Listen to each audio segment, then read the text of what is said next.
Welcome back to my channel. In today's video, I will discuss the various comparison tests for the improper integral. Comparison test first.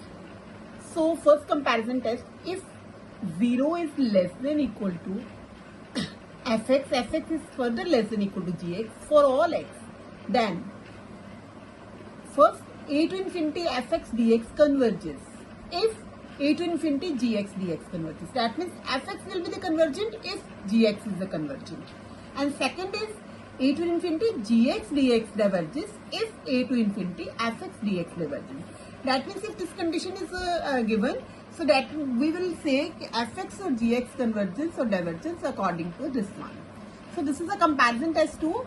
Suppose fx and gx are positive function and let limit x tend to infinity, fx over gx is equal to L. L means finite value.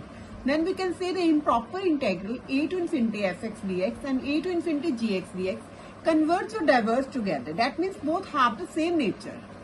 Next is if limit x tend to infinity, fx over gx is equal to 0. That means we are getting 0. So a to infinity gx dx converges, then a to infinity fx dx also convergent if we are getting 0 here. So if limit x tend to infinity, f over gx is equal to infinity, then a to infinity gx dx diverges, then a to infinity fx dx also we can say diverge. So this is the conditions, that means comparison test 1 and comparison test 2, when they both will be the converge or diverge.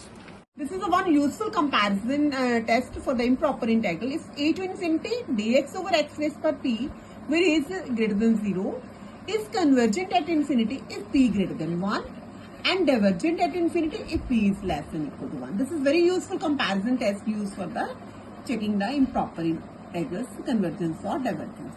So this is one of the illustration that is based upon this test, that is 1 to infinity dx over e raised power minus x plus 1 into x square.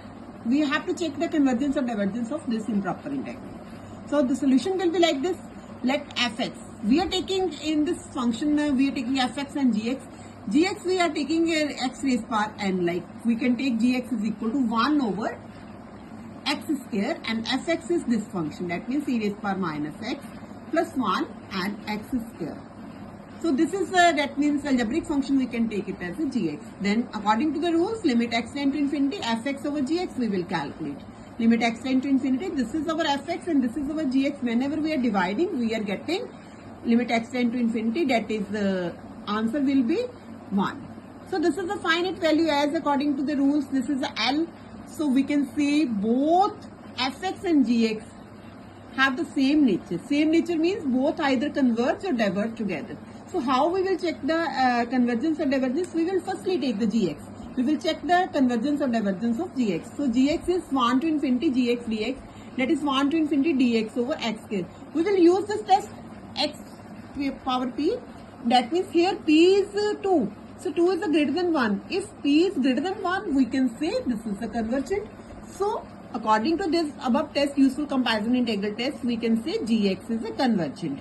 If gx is convergent, then fx is also convergent, because we know that when we are getting the limit x tend to infinity, fx over gx is L, both have the same nature. So the given improper integral is also convergent. So this is a question based upon the comparison test also, and this is the important comparison integral p test we say for the improper integral checking convergence or divergence. So this is our illustration. Thanks for watching my video. Please like